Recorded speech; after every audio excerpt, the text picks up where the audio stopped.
I grew up in the hood. I've had guns pointed at me. I've been caught in drive-bys and chased by the police. Nearly lost my life more times than I can count.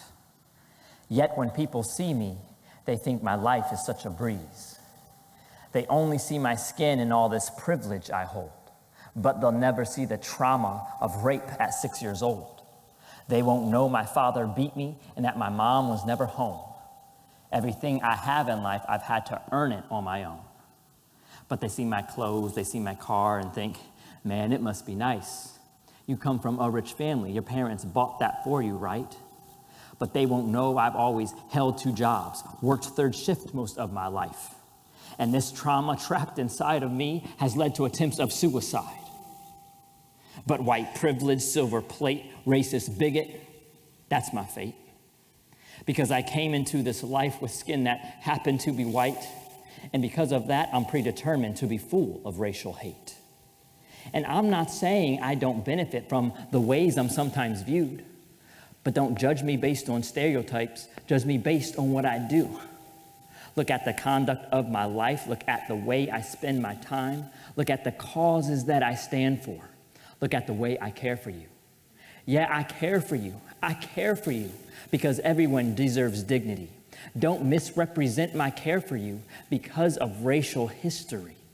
Give me a chance, I'll do the same for you. Can we go deeper than the surface? Or are we fighting a battle that will never end? Are these efforts even worth it? Because I am human just like you. My heart's been broken, torn in two, and I feel weighed down by the stress of life. But you'll never see that because all you see is white. You'll never see that because all you see is white. Straight A student, top of my class.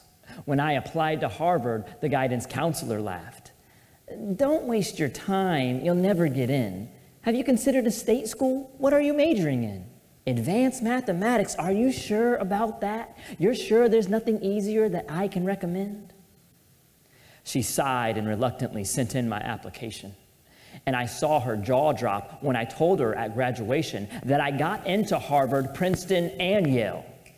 Then I overhear her whisper, what a waste, he's going to fail. And when I get to campus, the first thing that I get asked, what sport do you play here? Man, I bet you're super fast. Gotta shrug off those sideways comments and respond with a little laugh. I'm not here because of sports. I'm on a full ride because I'm good at math. And I do my best to keep chasing success, but because of my skin color, only seen as oppressed, or more like tainted. They think my life is a mess, nothing but riff-raff out causing distress. Yes, there's distress as I study for this test, but somehow that's seen as dangerous, so I get labeled as a threat. And they call campus police because I'm someone they've never met. I don't look like I belong, so they come over and simply check. Excuse me, are you a student here? Can I please see some ID? Are you checking all the other students? No disrespect, just wondering.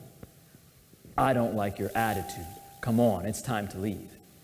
I'm not trying to start trouble, sir. Okay, here's my ID. Too late for that. I said it's time to go. Now don't get smart with me. I feel my blood boil and bite my lip, and I see a large crowd form. What did he do? Did he try and hurt someone? I've never seen him. Does he live in this dorm? I go to grab my bag and pack up my things when all of a sudden I hear, no, stop! Police backup had just arrived. Then I hear that sound, pop, pop! He was reaching for something. I thought he'd attack. I would have done the same thing if the student was white. No, I didn't pull the trigger just because he was black.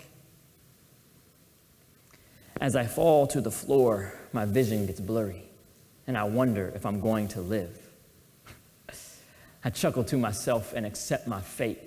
I'm only seen as a dumb black kid. Yeah, I chuckle to myself and accept my fate. I'm just another dumb black kid. But I am human, more than skin. And I have dreams I hold deep within. The deepest part of me where my hopes are trapped. Will I ever be seen as more than black? Will I ever be seen as more than black? Can we rise above? Can we treat each other with love? Can I look at you and have you look at me? And instead of turn away, we embrace with a hug? Can we be more than being reduced to the color of skin? Could we truly know each other? And could we ever be friends? Or are we bound by fate to the forces of hate that hold us captive to where we only see race? And if we want to go deeper, will we be put in our place for rejecting the stereotypes constantly thrown in our face? Because we are human, you and me. And we are so much more than what the eye can see. I want to know your heart. Brother, here is mine. And I have hope we'll get it right this time. Yes, I have hope we'll get it right this time. Yes, I do have hope. I have hope that we can one day operate outside of the boxes that we often find ourselves in. Whether that be by our own doing through conscious or subconscious self-talk, or whether we've been placed in those boxes by others who project their expectations on us based on identities they perceive we might hold. Yes, I have hope. I have hope that we can begin to view one another more holistically rather than reducing one's entire human existence down to a singular identity marker that could never fully capture the essence of who we are. Yes, I have hope. I have hope that despite the political, societal, and cultural forces that far too often drive a wedge of division between us, that we truly can rise above and see the humanity that unites us, that would actually lead to a greater appreciation of the diversity between us. Yes, I have hope. So how do we even begin to move from a place of hope to potential reality? What must we do to spark the flame that is needed to push for unity rather than continue in the cycles of division? How do we even begin to dismantle the boxes that far too often dictate our interactions with others? I believe that the starting point to move from a place of hope to experiencing deep and meaningful relationships with others begins with curiosity. So when I think about curiosity, there are a couple of things that immediately pop into my mind. The first is the show Curious George.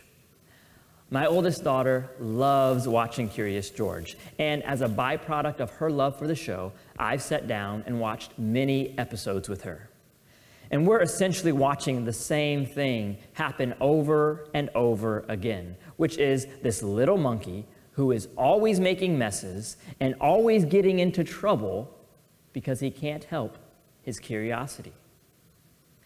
The second thing that pops into my mind is the phrase, curiosity killed the cat. If you're like me, maybe you grew up hearing this phrase. I grew up hearing it during those particular I wonder type of moments. And it was in those moments where I would quickly catch the gaze of mom or dad, which would deter me from doing whatever it was I was about to do. And in the back of my mind was, curiosity killed the cat. Now, the overarching theme between this show and this phrase is this notion that curiosity somehow always leads to trouble and mess, like in the case of George, or that it's dangerous and can lead to potential death, like in the case of the cat. Now, this is a silly illustration, but unfortunately, I've seen this notion of curiosity equaling trouble and danger capture the minds of many folks over the past few years as I've been facilitating diversity-related conversations within higher education. And what I have observed is that when people make this association, they reduce their willingness to engage in the natural curiosity that they hold within themselves. And this can have devastating impacts on building and cultivating deep and meaningful relationships. So I've begun to explore this reduction in curiosity. So nearly every time I'm facilitating a conversation on diversity and human difference, I lead off by asking a couple of questions. The first question I ask is, how many of you have ever had natural curiosity about somebody who's different than you? As you can imagine, every hand goes up. I then follow up and ask a second question, which is, how many of you have regular conversations about that curiosity with folks who are different than you? Do you engage that curiosity? And on average, about 10% of the hands go up. So there's this huge gap between having curiosity and practicing curiosity. And this gap has fascinated me. And anecdotally, as I've tried to suss out why this gap exists, I've been able to identify two primary factors that are causing this reduction in curiosity. The first is that people are operating out of fear, and the second is that they're operating out of stereotypes, both of which reduce their curiosity. For the first group, for those operating out of fear, it usually takes shape in two different ways. The first are those who are afraid of offense. These are people who have engaged their curiosity before, but unfortunately, they've hurt people. And so they feel it is safer for them and for others to no longer engage their curiosity due to the harm it has caused in the past. The second group of people operating out of fear are those who are afraid of attack. These are also individuals who have engaged their curiosity in the past, but unfortunately, they've been on the receiving end of attack. One student shared with me after a presentation that they don't engage in race-based conversations anymore because one time they did, out of what they thought was genuine curiosity and interest, and they were painted into a corner and called a racist bigot, which was not an accurate representation of who they were nor who they wanted to be. So they reduced their curiosity. Now, the second group of people who have reduced their curiosity are those who are operating out of stereotypes. This shows up a little bit differently. These aren't people who are afraid of offense or who are afraid of attack. These are individuals who don't engage their curiosity because they feel like they already know everything they need to know about that person or that group based on bad stereotypes. One individual who was raised in a home that often painted black people with a bunch of negative connotations admitted that they no longer engage with that group because of the bad stereotypes that they were raised with, resulting in this reduction of curiosity. So regardless of which mode people tend to operate out of, both stifle curiosity, which ultimately forces us back into the box where we are left to combat the perceptions of others, all while trying to show them who we truly are, if only they'd be curious enough. If only they'd be curious enough to wonder what sort of experiences that white man had that resulted in his life outcomes, rather than assuming he is nothing more than the byproduct of white privilege.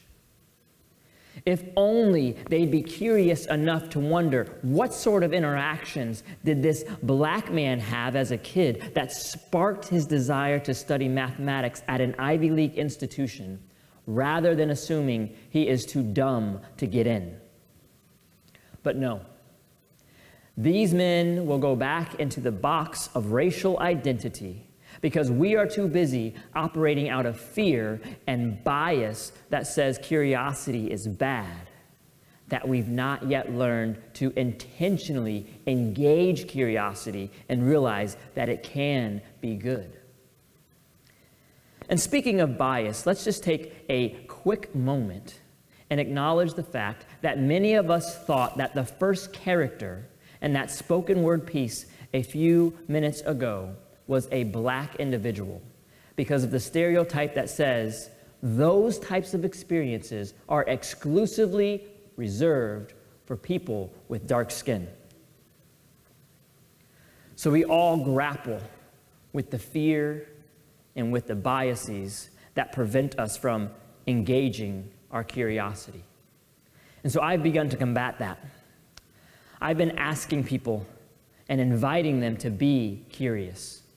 I essentially asked them to be more like Curious George, because although many of his adventures do begin with a mess to clean up or a sticky situation to get out of, every experience is rich and full, resulting in life change and maturity and growth because he engaged that curiosity. I believe that is the essence of the show.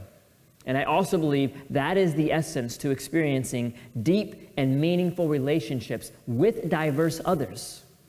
That when we courageously and consciously invite them into curiosity and extend patience and grace when things do inevitably get messy, then we will see the walls of the boxes that we're in crumble to the ground, only to find something beautiful waiting on the other side.